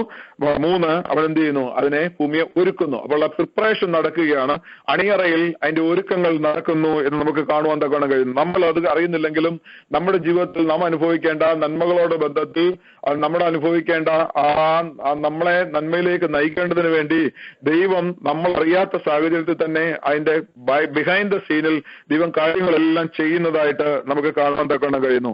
നാലാമത്തെ കാര്യം 10-ാം വാക്യത്തിൽ നമ്മൾ ഇങ്ങനെ കാണുന്നു, നീ അതിന്റെ ഉഴവുചാലുകളെ നനയ്ക്കുന്നു. എന്ത് ചെയ്യുന്നു? നമുക്കറിയാം, കേരളത്തിൽ കൃഷിയിൽ നമ്മൾ വന്നിട്ടുള്ളവർക്ക് അറിയാമല്ലോ, പാടത്തൊക്കെ നമുക്കറിയാം, അവര് ആ വെള്ളം കെട്ടി നിർത്തിയിട്ട് മറ്റു സ്ഥലങ്ങളിലേക്ക് പാടത്തേക്ക് വെള്ളം കൊണ്ടുവതിനു വേണ്ടി ഉഴവ് ചാലുകൾ കീറാറുണ്ട് അല്ലേ? അപ്പോൾ അതുപോലെ തന്നെ എന്ത് ചെയ്യുന്നു? ആ ചാലുകളിലൂടെ ഈ വെള്ളത്തെ നമ്മൾ കാണുന്നു, ഈ ഒഴുകി വരുന്ന വെള്ളം അല്ലെ പെയ്യുന്ന മഴ ആ ചാലുകളിലൂടെ ഒഴുകി ആ കൃഷിസ്ഥലത്തേക്ക് ചെല്ലുന്നത് നമുക്ക് കാണുവാൻ തക്കാണ് കഴിയുന്നത്. അപ്പോൾ ദൈവം ഇത്രയും ചെയ്തിട്ടും എന്ത് ചെയ്യുന്നു അറിയാമോ? ഇത്രയൊക്കെ വെട്ടി കാര്യങ്ങളെല്ലാം ഒരുക്കിയപ്പോഴും എന്ത് ചെയ്യുന്നുണ്ട്? അവിടെ ചിലത് കട്ടയുടെ ഷേപ്പിൽ കിടക്കുകയാണ്. ഒരു ചലനവും ഉണ്ടായിട്ടില്ല, ഒരു വ്യത്യാസവും ഉണ്ടായിട്ടില്ല. എന്നാൽ അതിന്റെ ശേഷം എന്ത് ചെയ്തു? ഉഴവുചാല് കീറിയിട്ടും എന്ത് ചെയ്തു? അതിന് വേണ്ടി ആ വലിയ വ്യത്യാസമൊന്നും ഉണ്ടായില്ല. അപ്പോൾ അതിനെ എന്ത് ചെയ്യുന്നു അറിയാമോ? നീ അതിന്റെ കട്ട ഉടച്ച് നിരത്തുന്നു എന്ന് നമുക്ക് കാണുവാൻ തക്കാണ് കഴിയുന്നു. അപ്പോൾ നമ്മുടെ ജീവിതത്തിൽ നമ്മളെ അനുഭവിക്കേണ്ട ഉഴവുചാലുകളെ കീറിയിട്ടുണ്ട്.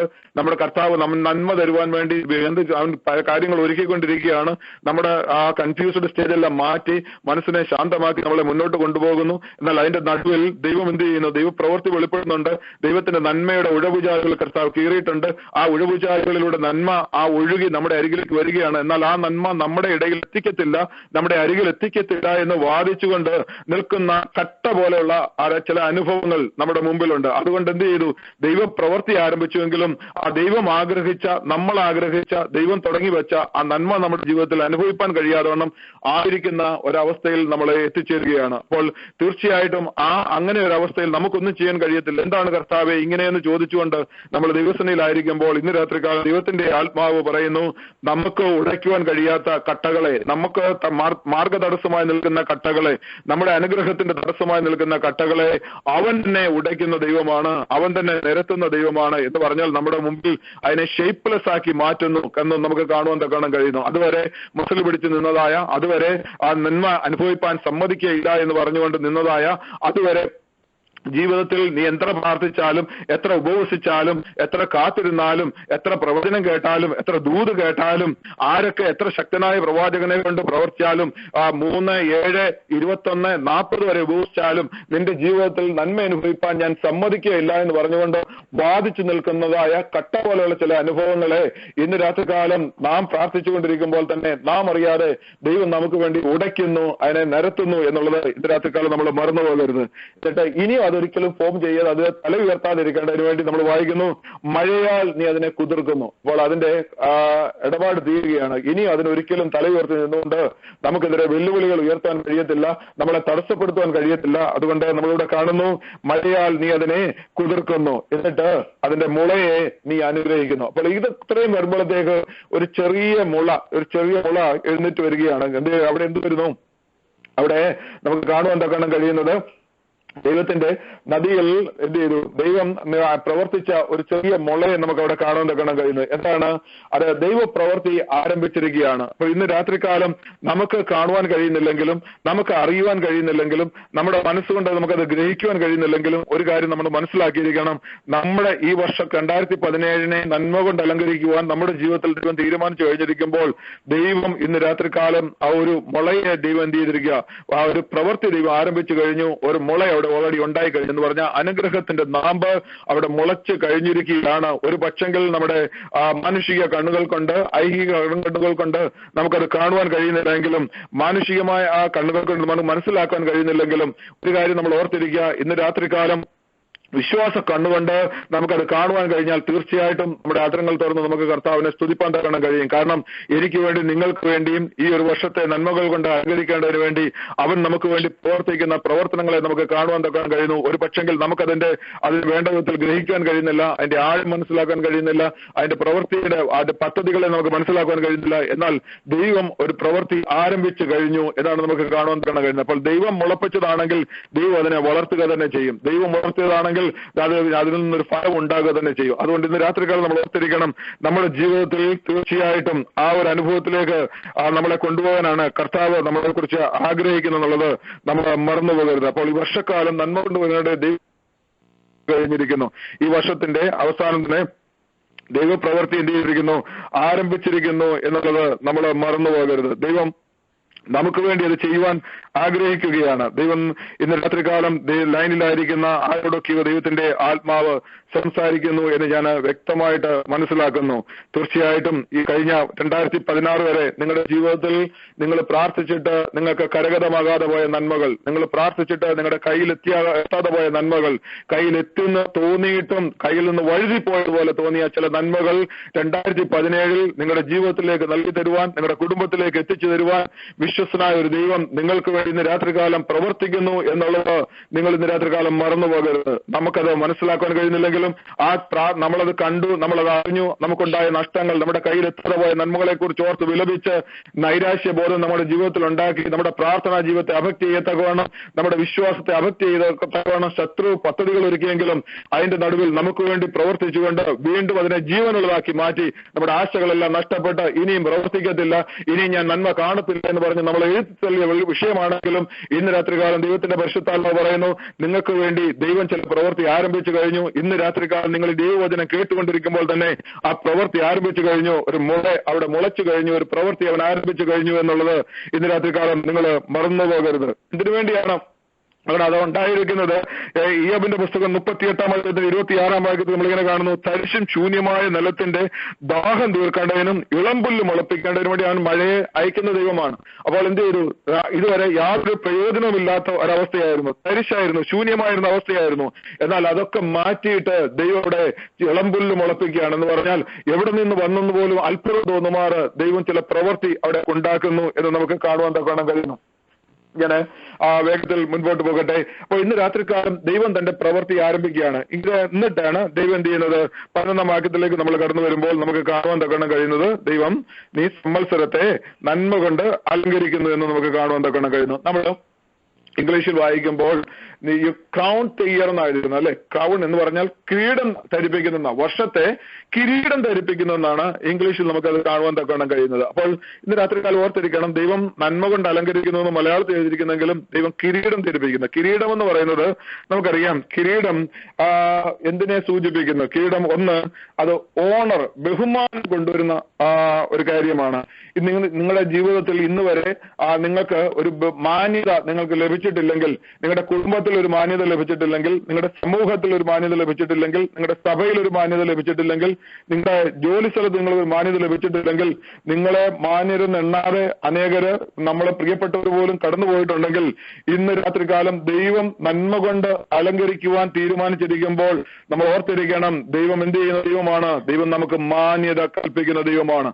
നമുക്ക് അർഹിക്കുന്ന മാന്യത നമ്മളെ കൊണ്ടുവന്നിട്ട് നമ്മൾ അർഹിക്കാത്ത രീതിയിൽ തന്നെ പ്രവർത്തിച്ചിട്ട് ദൈവം നമുക്ക് മാന്യത നൽകുന്ന ദൈവമാണ് എന്നുള്ളത് നമ്മൾ മറന്നുപോകരുത്. അപ്പൊ തീർച്ചയായിട്ടും നമുക്ക് ഇതുവരെ നഷ്ടമായി പോയിരുന്ന, സമൂഹത്തിൽ നമുക്ക് ലഭിക്കാതെ പോയ മാന്യത ദൈവം നമ്മുടെ ജീവിതത്തിൽ പ്രവർത്തിച്ചു കഴിയുമ്പോൾ ആ മാന്യത അതിനോട് ചേർന്ന് വരുന്നു എന്ന് നമുക്ക് കാണുവാൻ തക്കണം കഴിയുന്നു. രണ്ടാമത്, കിരീടം എന്ന് പറയുന്നത് നമുക്കറിയാം, കിരീടമൊക്കെ ആ കിരീടം മുകളിലോട്ടുള്ള ഭാഗങ്ങൾ ഷേപ്പ് എന്തൊക്കെയായിരുന്നാലും കിരീടത്തിന്റെ ബോട്ടം എന്ന് പറയുന്നത് എന്താണ്? റൗണ്ട് ആണെന്ന് നമുക്ക് കാണുവാൻ തക്കണം കഴിയുന്നു. അപ്പോൾ അത് ചുറ്റിക്കുന്നത് എന്താണെന്ന് ചോദിച്ചാൽ അത് സറൗണ്ട് ആണ്, അത് എൻക്ലോസ് ആണ് എന്ന് പറഞ്ഞാൽ അത് ചേർന്നിരിക്കുന്നതാണ് നമുക്ക് കാണുവാൻ തരണം കഴിയുന്നത്. അത് മൊത്തത്തിൽ പണിയുമ്പോൾ നമുക്കൊരു തുടക്കമുണ്ട്, പക്ഷെ ചേർത്ത് വെച്ച് കഴിയുമ്പോൾ ഇതിന്റെ പോയിന്റ് ഏതാ, പോയിന്റ് ബി ഏതാ നമുക്ക് പറയാനൊക്കത്തില്ല. തീർച്ചയായിട്ടും നമുക്കൊരു റെക്ടാംഗിൾ ഷേപ്പ് ആണെങ്കിൽ നമുക്ക് അതിനൊരു സ്ട്രൈറ്റ് ലൈൻ ആണെങ്കിൽ അതിനൊരു പോയിന്റ് എ ഉണ്ട്, ഒരു പോയിന്റ് ബി ഉണ്ട്, സ്റ്റാർട്ടിംഗ് പോയിന്റ് ഉണ്ട്, ഫിനിഷിംഗ് പോയിന്റ് ഉണ്ട്. പക്ഷെങ്കിൽ ഇത് സർക്കിൾ ആയതുകൊണ്ട് അതിനൊരു സ്റ്റാർട്ടിംഗ് പോയിന്റും ഇല്ല, ഫിനിഷിംഗ് പോയിന്റും ഇല്ല. എന്താണ് അർത്ഥമാക്കുന്നതെന്ന് ചോദിച്ചാൽ, അത് ദൈവം നമ്മളെ അനുഗ്രഹിക്കാൻ തുടങ്ങിയാൽ അത് എവിടെ വരെ പോകുമെന്ന് ആർക്കും പ്രവചിക്കാൻ കഴിയത്തില്ല, ആർക്കും പറയാൻ കഴിയത്തില്ല, ആർക്കും കണക്ക് കൂട്ടാൻ കഴിയത്തില്ല. അപ്പോൾ അത് ആർക്കും മനസ്സിലാക്കാത്ത രീതിയിൽ, ആർക്കും ഗ്രഹിക്കാൻ കഴിയാത്ത രീതിയിൽ നമ്മളെ അനുഗ്രഹിക്കാൻ കഴിയുന്ന ഒരു ദൈവമാണ് നമ്മുടെ ദൈവം എന്നുള്ളത് നമ്മൾ മറന്നു പോകരുത്. കിരീടത്തെ കുറിച്ച് നോക്കുമ്പോൾ നമുക്കറിയാം, മാന്യത വെറുതെ വഴിയെ പോകുന്ന ആളുകളെ ആരെയും പിടിച്ചിട്ട് ആരും കിരീടം ധരിപ്പിക്കാറില്ല. അതിന്റെ അർഹരായിട്ടുള്ള ആളുകളെ മാത്രമാണ് ആ കിരീടം ധാരണം നടക്കുന്നത്. നമുക്കറിയാതെ കായിക തലത്തിലായാലും ഏത് തലത്തിലായാലും ആ മാന്യത വരുന്നത് അർഹമായ രീതിയിൽ. അപ്പോൾ നമുക്ക് നഷ്ടമായി പോയ അല്ലെങ്കിൽ നമ്മൾക്ക് ലഭിക്കാതെ പോയ ആ അർഹതയിൽ നമ്മളെ കൊണ്ടുവന്നിട്ടാണ് അല്ലെങ്കിൽ ആ മാന്യത നമുക്ക് നൽകുന്നത് എന്ന് നമുക്ക് ഓർക്കണം. മൂന്നാമത്തെ കാര്യം, ഈ കിരീടം അത് ഫിനിഷ് ആണ്, അത് ഫിനിഷ്ഡ് പ്രോഡക്റ്റ് ആണ്. ഒരു റോ മെറ്റീരിയൽ കൊണ്ട് അല്ലെങ്കിൽ അൺഫിനിഷ്ഡ് ആയിട്ടുള്ള ഒരു ക്രൗൺ നമ്മൾ ഒരിടത്തും കണ്ടിട്ടില്ല. ഒരു ക്രൗൺ ആര് ധരിച്ചിട്ടുണ്ടോ ആ ക്രൗൺ എല്ലാം ഫിനിഷ്ഡ് പ്രോഡക്റ്റ് ആണ് നമുക്ക് കാണുവാൻ തക്കണം കഴിയുന്നത്. അത് ഷൈനിങ് പ്രോഡക്റ്റ് ആണ്. അപ്പോൾ അതിന് ഇനി അതിൽ ഒന്നും പണിയാനില്ല, അതുപോലെ ഒന്നും ചേർത്ത് വെക്കാനില്ല. അതുപോലത്തെ ഒരു പ്രോഡക്റ്റ് ആയിട്ടാണ് ആ കിരീടം വരുന്നത്. എന്ന് പറഞ്ഞാൽ ദൈവം തുടങ്ങിയ പണി എന്ത് ചെയ്യുന്നു? ദൈവം നമ്മളെ കിരീടധാരണം ധരിപ്പിക്കുമ്പോൾ, നമ്മുടെ നന്മ കൊണ്ട് അലങ്കരിച്ച് നന്മയുടെ കിരീടം നമ്മുടെ ജീവിതത്തിൽ നടത്തുമ്പോൾ എന്ത് ചെയ്യുന്നു? ദൈവം ആരംഭിച്ച പണി അവർ പൂർത്തീകരിച്ചിരിക്കും എന്നുള്ളത് അതൊന്ന് നമ്മൾ ഓർത്തിരിക്കണം. ഇനി അതിനോട് ചേർക്കുവാനൊന്നുമില്ല. ഫിനിഷ്ഡ് ആൻഡ് കംപ്ലീറ്റ് ആയിട്ടുള്ള കാര്യമാണ് എന്ന് നമ്മൾ ഓർക്കണം. അപ്പോൾ ഇത്രയും കാര്യങ്ങൾ നമുക്ക് നല്ല കാര്യമാണ്, നമുക്ക് സന്തോഷമുള്ള കാര്യമാണ്. നമ്മളെ നന്മ കൊണ്ട് അലങ്കരിക്കുന്നു, അവൻ നമുക്ക് വേണ്ടി കാര്യങ്ങളെല്ലാം ചെയ്യുന്നു, നമ്മുടെ ജീവിതത്തിൽ അസാധ്യമായതിനെ സാധ്യമാക്കി തീർക്കുന്നു, നമുക്ക് ചെയ്യാൻ കഴിയാതെ ദൈവം നമുക്ക് വേണ്ടി ചെയ്യുന്നു എന്നൊക്കെ കേൾക്കുമ്പോൾ നമുക്ക് വളരെ സന്തോഷമുണ്ട്. പക്ഷെ എന്തിനു വേണ്ടിയാണ് ദൈവം ഈ നന്മയെ കൊണ്ട് നമ്മളെ അലങ്കരിക്കുന്നത്? എന്തിനു വേണ്ടിയാ? അപ്പോൾ അതുകൂടെ ചിന്തിച്ചെങ്കിൽ മാത്രമേ നമ്മുടെ ചിന്ത പൂർണ്ണമാകത്തുള്ളൂ. അല്ലെങ്കിൽ നമ്മൾ ആ ചിന്ത വൺ സൈഡഡ് ആയിപ്പോ. അപ്പോൾ ദൈവം ഇത് ചെയ്തത് എന്തിനാണെന്ന് ചോദിച്ചാൽ, ഒന്നാമത് നമ്മൾ ദൈവത്തെ മഹത്വപ്പെടുത്തുന്നവരായി തീരണം. നമ്മളെ ജീവിക്കുന്ന നന്മകൾ കൊണ്ട് ദൈവം നമ്മുടെ ജീവിതത്തിൽ ചെയ്യുന്ന പ്രവൃത്തി നമ്മൾ എന്ത് ചെയ്യണം? ദൈവത്തെ മഹത്വപ്പെടുത്തുവാൻ വേണ്ടിയാണ് ദൈവം ഇത് തരുന്നത് എന്ന് നമ്മൾ മറന്നു പോകരുത്. രണ്ടാമത്തെ കാര്യം, നമ്മൾ നമ്മുടെ പാപത്തെക്കുറിച്ച് പശ്ചാത്തപിക്കുന്നവരായി തീരണം. കാരണം എന്താണെന്ന് ചോദിച്ചാൽ, അർഹതയില്ലാത്ത സ്ഥാനത്ത് നമ്മൾ ദൈവത്തെങ്കിൽ നിന്ന് നമ്മൾ അകറ്റുന്ന എന്തെങ്കിലും നമ്മുടെ ജീവിതത്തിൽ ഉണ്ടെങ്കിൽ അത് ഏറ്റു പറഞ്ഞുകൊണ്ട് ദൈവം നമ്മുടെ ജീവിതത്തിൽ പ്രവർത്തിക്കുമ്പോൾ ആ സ്നേഹവാനായ ദൈവത്തെ, ആ സ്നേഹനിധിയായ ദൈവത്തെ ഉള്ളതുപോലെ അറിയുവാൻ നമ്മൾ കടന്നു ചെല്ലുമ്പോൾ നമുക്ക് എന്ത് ചെയ്യാൻ കഴിയും? നമുക്ക് നമ്മുടെ കുറവുകളെ കണ്ടുണരുവാൻ തക്കണം കഴിയണം, കുറവുകളെ ഏറ്റുപറയുവാൻ തക്കണം കഴിയണം, കുറവുകളെ നമ്മൾ ഏറ്റുപറഞ്ഞ് അതിനെ ഉപേക്ഷിക്കുവാൻ തക്കണം കഴിയണം. അതിനുവേണ്ടിയൂടെയാണ് ദൈവം ഈ നന്മകൾ തരുന്നതെന്നുള്ളത് നമ്മൾ മറന്നു പോകരുത്. അടുത്തത് നമുക്ക് കാണുവാൻ തക്കണം കഴിയുന്നത്, നമ്മുടെ ആ നന്മകളുണ്ടല്ലോ, അത് നമ്മൾ മറ്റുള്ളവർക്ക് വേണ്ടി പ്രയോജനപ്പെടുത്തേണ്ടതിന് വേണ്ടിയാ. ദൈവം നമുക്ക് നന്മകൾ തരുന്നു എന്നുള്ളത് ശരിയാണ്. പക്ഷെ പലപ്പോഴും ദൈവം നമുക്ക് നൽകുന്ന നന്മകൾ അത് നമ്മുടെ മാത്രം നന്മകളായിട്ട് അങ്ങ് മാറുകയാണ്. നമുക്ക് മാത്രമുള്ള ഒരു പ്രൈവറ്റ് പ്രോപ്പർട്ടി ആയിട്ട്, നമ്മൾ എക്സ്ക്ലൂസീവ് റൈറ്റ് നമുക്ക് മാത്രമായിട്ട് നമ്മൾ അനുഭവിക്കുന്നു. എന്നാൽ ദൈവം പറയുന്നത് അങ്ങനെയല്ല. ദൈവം പറയുന്നത് നമ്മളെ നന്മകളൊക്കെ എന്ത് ചെയ്യണമെന്ന് അറിയാമോ? നമ്മൾ ആ നന്മകളൊക്കെ പങ്കുവെക്കുന്നവരായിട്ട് മാറണം എന്നുള്ളതാണ് ദൈവം നമ്മളെ കുറിച്ച് ആഗ്രഹിക്കുന്നത്.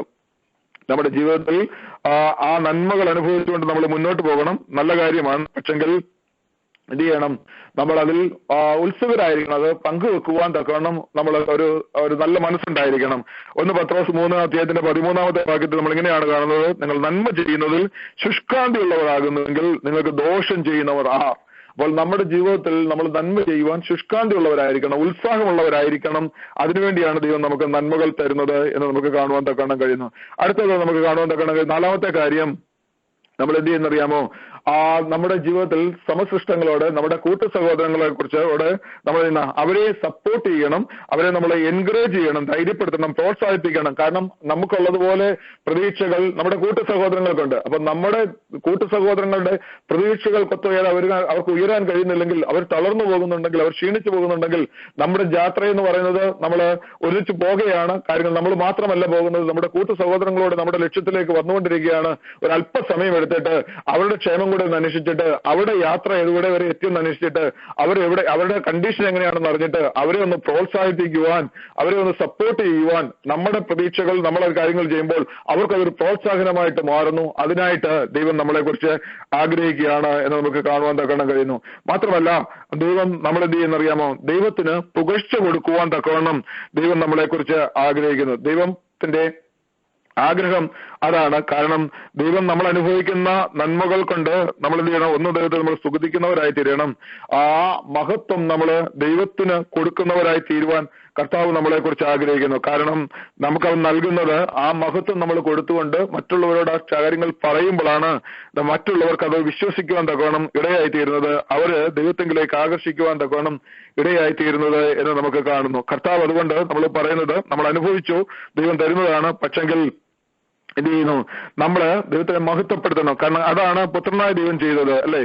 യോഹന്നാന്റെ സുവിശേഷം 12-ാം അധ്യായത്തിന്റെ 28-ാമത്തെ വാക്യത്തിൽ നമ്മൾ ഇങ്ങനെ കാണുന്നു, പിതാവേ നിന്റെ നാമത്തെ മഹത്വപ്പെടുത്തണമേ, അപ്പോൾ സ്വർഗത്തിൽ നിന്ന് ഞാൻ മഹത്വപ്പെടുത്തിയിരിക്കുന്നു, ഇനിയും മഹത്വപ്പെടുത്തും എന്നൊരു ശബ്ദമുണ്ടായി. അപ്പോൾ പുത്രനായ ദൈവം കർത്താവേ നിന്റെ നാമത്തെ എന്റെ ജീവിതത്തിൽ മഹത്വപ്പെടുത്തണമെന്ന് പറഞ്ഞതേ ഉള്ളൂ. അപ്പോൾ മറുപടി ഉടനെ തന്നെ വന്നു, ഞാൻ മഹത്വപ്പെടുത്തിയിരിക്കുന്നു, ഇനിയും മഹത്വപ്പെടുത്തും. നമ്മുടെ ജീവിതത്തിൽ അത് തന്നെ ആയിരിക്കണം നമ്മൾ ദൈവത്തോട് പറയേണ്ടത്. കർത്താവേ എന്റെ ജീവിതത്തിൽ നീ തന്നിരിക്കുന്ന നന്മകൾ, എന്റെ ജീവിതത്തിൽ നീ തന്നെ നടത്തുന്ന വഴികൾ, അത് നിന്റെ നാമം മഹത്വത്തിനായി മാറണം എന്ന് നമ്മൾ പ്രാർത്ഥിച്ചാൽ തീർച്ചയായിട്ടും ദൈവം നമ്മളിലൂടെ ആ കാര്യങ്ങൾ ചെയ്തെടുക്കുന്ന ദൈവമാണെന്നുള്ളത് ഇന്ന് രാത്രിക്കാലം നമ്മൾ മറന്നു പോകരുത്. അപ്പോൾ ദൈവം നമ്മുടെ ജീവിതത്തിൽ അത് ചെയ്യുവാൻ ആഗ്രഹിക്കുന്നു എന്ന് നമുക്ക് കാണുവാൻ തക്കണം കഴിയുന്നു. അപ്പോൾ ദൈവം അത് വീണ്ടും ചെയ്യുമ്പോൾ നമ്മൾ അതിനെക്കുറിച്ച് മനസ്സിലാക്കുവാൻ തക്കണം ഇടയായിത്തീരും. നമ്മൾ വായിച്ച സങ്കീർത്തന ഭാഗത്തിലേക്ക് വീണ്ടും വരുമ്പോൾ ദൈവം നന്മകൾ കൊണ്ട് ചെയ്യുവാൻ ആഗ്രഹിക്കുമ്പോൾ എന്താണ് നടക്കുന്നത്? അത് ദൈവം നമ്മൾ കണ്ടതുപോലെ വരണ്ട നിലത്തെ എന്ത് ചെയ്യുന്നു? വ്യത്യാസം വരുത്തുന്നു. എല്ലാ പ്രകൃതികൾക്കും വ്യത്യാസം വരുത്തുന്നു. 12-ാം ഭാഗത്തിൽ കാണുന്നത് മരുഭൂമിയിലെ പുൽപ്പറങ്ങൾ പുഷ്ടി പൊഴിക്കുന്നു, കുന്നുകൾ ഉല്ലാസം ധരിക്കുന്നു എന്ന് നമുക്ക് കാണുവാൻ തക്കണം കഴിയുന്നു. അപ്പോൾ അവിടെ നമ്മള് കാര്യങ്ങൾക്കെല്ലാം വ്യത്യാസം വരികയാണ്. ഇന്നലെ വരെ ഉണ്ടായിരുന്നതിൽ നിന്നും വ്യത്യസ്തമായ ഒരു പുതിയ നിലവാരത്തിലേക്ക് നമ്മുടെ ജീവിതം ചെന്നെത്തുന്നു എന്ന് നമുക്ക് കാണുവാൻ തക്കണം കഴിയുന്നു. ഇന്നലെ വരെയുള്ള നമ്മുടെ പ്രതീക്ഷകൾ അല്ല, ഇന്നലെ വരെയുള്ള നമ്മുടെ ജീവിത സാഹചര്യങ്ങളല്ല, അതിൽ നിന്നും തികച്ചും വ്യത്യസ്തമായ രീതിയിൽ ദൈവം നമുക്ക് വേണ്ടി പ്രവർത്തിക്കുന്നത് നമുക്ക് കാണുവാൻ തക്കണം കഴിയുന്നു. അത് നമ്മുടെ ദൈവം ചെയ്യുമ്പോൾ ആണ് നമുക്ക് കാണുവാൻ തക്കണം കഴിയുന്നത്. അത് അവന്റെ പ്രവൃത്തിയാണെന്നുള്ളത് മനസ്സിലാക്കുന്നു. അവിടെ ഒരു സന്തോഷം, നിരാശകളൊക്കെ മാറിയിട്ട് ഒരു സന്തോഷത്തിന്റെ അവസ്ഥയിലേക്ക് നമ്മൾ നയിക്കപ്പെടുന്നു എന്ന് നമുക്ക് കാണുവാൻ തക്കണം കഴിയുന്നു. അപ്പോൾ നമ്മുടെ ആറ്റിറ്റ്യൂഡിന് വ്യത്യാസം ഉണ്ടാകുന്നു എന്ന് നമുക്ക് കാണുന്നു. അതിനുശേഷം ദൈവം എന്താ ചെയ്യുന്നത് എന്നുള്ളത് ചോദിച്ചാൽ നമുക്ക് കാണുവാൻ തക്കണം കഴിയുന്നു. 13-ാമത്തെ ഭാഗത്തിലേക്ക് വരുമ്പോൾ മേച്ചിൽപ്പുറങ്ങൾ ആട്ടിൻകൂട്ടങ്ങൾ കൊണ്ട് നിറഞ്ഞിരിക്കുന്നു, താഴ്വരകൾ ധാന്യം കൊണ്ട് മൂടിയിരിക്കുന്നു, അവ ആർക്കുകയും പാടുകയും ചെയ്യുന്നു. നോക്കണം, അപ്പോൾ ദൈവം തന്റെ പ്രവർത്തികരിച്ചു കഴിയുമ്പോഴേക്കും സാഹചര്യങ്ങൾക്കെല്ലാം വ്യത്യാസം വന്നിട്ട് ഉല്ലാസത്തിന്റെയും ജയത്തിന്റെയും സന്തോഷത്തിന്റെയും ധ്വനികൾ അവിടെ ഇടങ്ങളായിട്ട് ഉണ്ടാകുന്നു നമുക്ക് കാണുവാൻ തക്കണം. ആർക്കുക എന്ന് പറയുമ്പോൾ നമ്മൾ സാധാരണ സന്തോഷം ഉണ്ടാകുമ്പോഴല്ല, നമുക്ക് വലിയ സന്തോഷം ഉണ്ടാകുമ്പോൾ നമ്മുടെ സന്തോഷം നമുക്കുള്ളിൽ കണ്ടെയ്ൻ ചെയ്യുവാൻ, നമ്മൾ അടക്കി വെക്കുവാൻ കഴിയാതെ വരുമ്പോൾ നമ്മൾ പുറപ്പെടുവിക്കുന്ന ശബ്ദത്തിനാണ് ആർക്കുക എന്ന് പറയുന്നത്, അല്ലേ? അപ്പോൾ ആ ആർപ്പുവിളിയുടെ അനുഭവം നമ്മുടെ ജീവിതത്തിൽ ഉണ്ടാകുക തക്കവണ്ണം നമ്മുടെ അവസ്ഥകളെ മാറ്റുവാൻ കഴിയുന്ന ഒരു ദൈവമാണ് നമ്മുടെ ദൈവമെന്ന് നമുക്ക് കാണുവാൻ തക്കണം കഴിയുന്നു. മാത്രമല്ല നമ്മുടെ ജീവിതത്തിൽ നമ്മളെ കൊണ്ട് പാടുന്നത് മനുഷ്യന് സന്തോഷമുള്ളപ്പോഴാണല്ലോ കൂടുതലും ആളുകൾ പാടുന്നത്. അപ്പോൾ ആ ഒരു പുതിയ പാട്ട് നമ്മുടെ നാവിൽ തന്നുകൊണ്ട് നമ്മളെ കൊണ്ട് പാട്ട് പാടിക്കുവാൻ തക്കണ ഒരവസ്ഥയിലേക്ക് നമ്മളെ ആക്കി തീർക്കുവാൻ കഴിയുന്ന ഒരു ദൈവമാണ് എന്ന് നമുക്ക് കാണുവാൻ തക്കവണ്ണം കഴിയുന്നത്. മാത്രമല്ല അവൻ നമ്മുടെ ജീവിതത്തിൽ നമുക്ക് ആവശ്യമായിരിക്കുന്നതായ മുൻമഴയും പിന്മഴയും ഒക്കെ തന്ന് നമ്മളെ നടത്തുന്ന ദൈവമാണ് എന്ന് നമുക്ക് കാണുവാൻ തക്കവണ്ണം കഴിയുന്നു. കഴിഞ്ഞ നാളുകളിൽ നഷ്ടമായി പോയത് യോവേൽ പ്രവചനത്തിൽ പറഞ്ഞിരിക്കുന്നത് പോലെ വെട്ടുക്കിളിയും വിട്ടിലും തുള്ളനും പച്ചപ്പുഴും ഒക്കെ തിന്നുകളഞ്ഞ സംവത്സരങ്ങൾക്ക് പകരമായിട്ട് എന്ന് പറഞ്ഞാൽ നമ്മുടെ ജീവിതത്തിൽ നഷ്ടമായി പോയ വർഷങ്ങൾക്ക് പകരമായിട്ട്, നമ്മുടെ ജീവിതത്തിൽ നഷ്ടമായി പോയ അനുഭവങ്ങൾക്ക് പകരമായിട്ട്, നമ്മുടെ ജീവിതത്തിൽ നഷ്ടമായി പോയ നന്മകൾക്ക് പകരമായിട്ട് നന്മകൾ തരുവാൻ കഴിയുന്ന ഒരു നല്ല ദൈവമാണ് നമ്മുടെ ദൈവം എന്നുള്ളത് നമ്മൾ മറന്നു പോകരുത്. അപ്പൊ തീർച്ചയായിട്ടും 2017 വളരെ പ്രതീക്ഷകളോടുകൂടി നമ്മൾ കാലെടുത്ത് വെച്ചു. നമ്മളെക്കാൾ പ്രതീക്ഷകളോടുകൂടി, നമ്മളെക്കാൾ സ്വപ്നങ്ങളോടുകൂടി 2017 പ്രാരംഭ നിമിഷങ്ങളിലേക്ക് പ്രവേശിച്ച അനേകർ ജനുവരി മാസത്തിൽ തന്നെ ഓൾറെഡി ഈ ലോകത്തിൽ നിന്ന് മാറ്റപ്പെട്ടു. എന്നാൽ ഫെബ്രുവരി മാസത്തിലേക്ക് പ്രവേശിപ്പാൻ കർത്താവ് നമുക്ക് ഭാഗ്യം തന്നു, അവസരം തന്നു. എന്നാൽ തുടർന്നുള്ള നാളുകളിൽ നന്മ കൊണ്ട് നമ്മുടെ ജീവിതത്തെ അലങ്കരിക്കുവാൻ, അല്ലെങ്കിൽ കിരീടധാരണം ചെയ്യത്തക്കവണ്ണം, മാന്യത നൽകിത്തക്കവണ്ണം, നമ്മുടെ ജീവിതത്തിൽ നഷ്ടമായി അനുഭവവേദ്യമല്ലാതിരുന്നതായ നമ്മുടെ നന്മകളെ, നമ്മുടെ കരങ്ങളിൽ എത്താതെ പോയ നന്മകളെ, നമ്മൾ അധ്വാനിച്ചിട്ടും അനുഭവിപ്പാൻ കഴിയാതെ പോയ നന്മകളെ നമ്മുടെ ജീവിതത്തിലേക്ക് കൊണ്ടുത്തരുവാൻ കഴിയുന്ന, നമ്മുടെ ജീവിതത്തിന്റെ അവസ്ഥകളെ മാറ്റുവാൻ കഴിയുന്ന, നമ്മുടെ ആറ്റിറ്റ്യൂഡിന് വ്യത്യാസം വരുത്തുവാൻ കഴിയുന്ന, നമ്മുടെ ആരാധനയെ മാറ്റിമറിക്കുവാൻ കഴിയുന്ന, നമ്മളെ സന്തോഷത്തിന്റെ ധ്വനി പുറപ്പെടുവിക്കത്തക്കവണ്ണം നമ്മുടെ ജീവിതത്തിലേക്ക് സന്തോഷം നൽകി തരുവാൻ കഴിയുന്ന, ആരാധനയുടെ അനുഭവത്തിലേക്ക് നമ്മളെ കൊണ്ട് ആർത്ത് സ്തുതിക്കത്തക്കവണ്ണം പാടത്തക്കവണ്ണം ഒരു അവസ്ഥയിലേക്ക് കൊണ്ടുവരുവാൻ കഴിയുന്ന ഒരു ദൈവമാണ് നമ്മുടെ ദൈവം എന്നുള്ളത് ഇന്ന് രാത്രികാലം നമ്മൾ മറന്നു പോകരുത്. 2014 തുടർന്നുള്ള നമ്മുടെ ജീവിതത്തിൽ കർത്താവ് നമ്മുടെ എല്ലാവരുടെയും ജീവിതത്തിൽ, നിങ്ങളുടെ എല്ലാവരുടെയും ജീവിതത്തിൽ, ഇത് കേൾക്കുന്ന എല്ലാവരുടെയും ജീവിതത്തിൽ ഈ പ്രവൃത്തി വെളിപ്പെടുത്തുമാറാകട്ടെ. 2017 നിങ്ങളുടെ ജീവിതത്തിൽ അനുഗ്രഹിക്കപ്പെട്ട ഒരു വർഷമായിട്ട് മാറട്ടെ. നിങ്ങളുടെ ജീവിതത്തിൽ ഇതുവരെ അനുഭവിച്ചിട്ടില്ലാത്ത പുതിയ നന്മകൾ അനുഭവിക്കുന്ന വർഷമായിട്ട് 2017 മാറട്ടെ. 2017 നിങ്ങളുടെ ജീവിതത്തിൽ വിശാലതയുടെ വർഷമായിട്ട് മാറട്ടെ, വർധനവിന്റെ വർഷമായിട്ട് മാറട്ടെ. 2016 വരെ അല്ലെങ്കിൽ 2017 ജനുവരി മാസം